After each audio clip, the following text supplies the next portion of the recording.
اعوذ باللہ من الشیطان الرجیم بسم اللہ الرحمن الرحیم۔ قارون کا خزانہ اور انجام۔ قارون حضرت موسیٰ علیہ السلام کے چچا یا سہر کا بیٹا تھا۔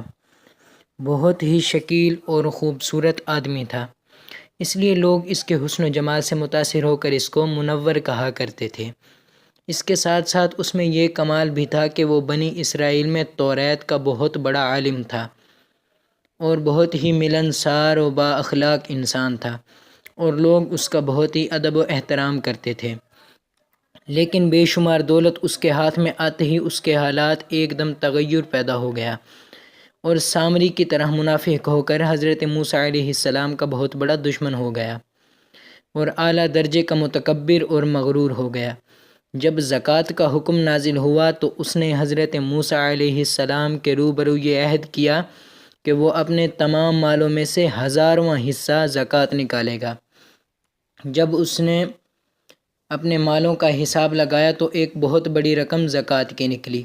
یہ دیکھ کر اس پر ایک دم حرص و بخل کا بھوت سوار ہو گیا اور نہ صرف زکوٰۃ کا منکر ہو گیا بلکہ عام طور پر بنی اسرائیل کو بہکانے لگا کہ حضرت موسیٰ علیہ السلام اس بہانے تمہارے مالوں کو لینا چاہتے ہیں۔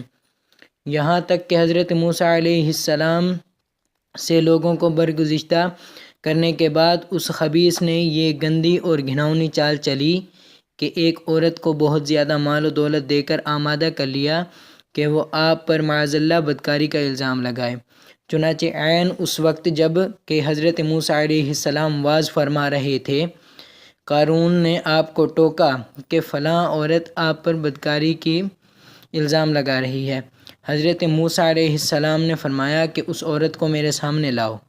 چنانچہ وہ عورت بلائی گئی تو حضرت موسیٰ علیہ السلام نے فرمایا کہ اے عورت، اس اللہ کی قسم جس نے بنی اسرائیل کے لیے دریا کو پھاڑ دیا اور عافیت و سلامتی کے ساتھ دریا کے پار کرا کر فرعون سے نجات دی، سچ سچ کہہ دے کہ یہ واقعہ کیا ہے۔ حضرت موسیٰ علیہ السلام کے جلال سے عورت سہم کر کانپنے لگی اور اس نے مجمع عام میں صاف صاف کہہ دیا کہ اے اللہ عز و جل کے نبی، مجھ کو قارون نے کثیر دولت دے کر آپ پر بہتان لگانے کے لیے آمادہ کیا ہے۔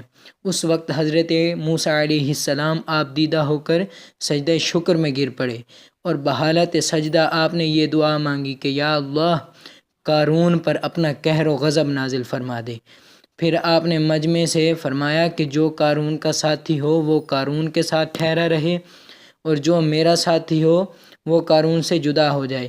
چنانچہ 2 خبیثوں کے سوا تمام بنی اسرائیل قارون سے الگ ہو گئے۔ پھر حضرت موسیٰ علیہ السلام نے زمین کو حکم دیا کہ اے زمین، تو اس کو پکڑ لے، تو قارون ایک دم گھٹنوں تک زمین میں دھنس گیا۔ پھر آپ نے دوبارہ زمین میں یہی فرمایا زمین کو، تو وہ کمر تک زمین میں دھنس گیا۔ یہ دیکھ کر قارون رونے اور بلبلانے لگا اور قرابت و رشتہ داری کا واسطہ دینے لگا، مگر آپ نے کوئی التفات نہ فرمایا، یہاں تک کہ وہ بالکل زمین میں دھنس گیا۔ وہ 2 منحوس آدمی جو قارون کے ساتھی تھے لوگوں سے کہنے لگے کہ حضرت موسیٰ علیہ السلام نے قارون کو اس لیے دھنسا دیا ہے تاکہ قارون کے مکان اور اس کے خزانوں پر خود قبضہ کر لیں۔ تو آپ نے اللہ تعالی سے دعا مانگی کہ قارون کا مکان اور خزانہ بھی زمین میں دھنس جائے۔ چنانچہ قارون کا مکان جو سونے کا تھا اور اس کا سارا خزانہ سبھی زمین میں دھنس گیا۔ دوستوں، اس کا مکان سونے کا تھا اور اس کا خزانہ اتنا تھا، روایتوں میں آتا ہے کہ اس کی کنجیاں ایک بہت بڑی جانوروں کی جماعت یعنی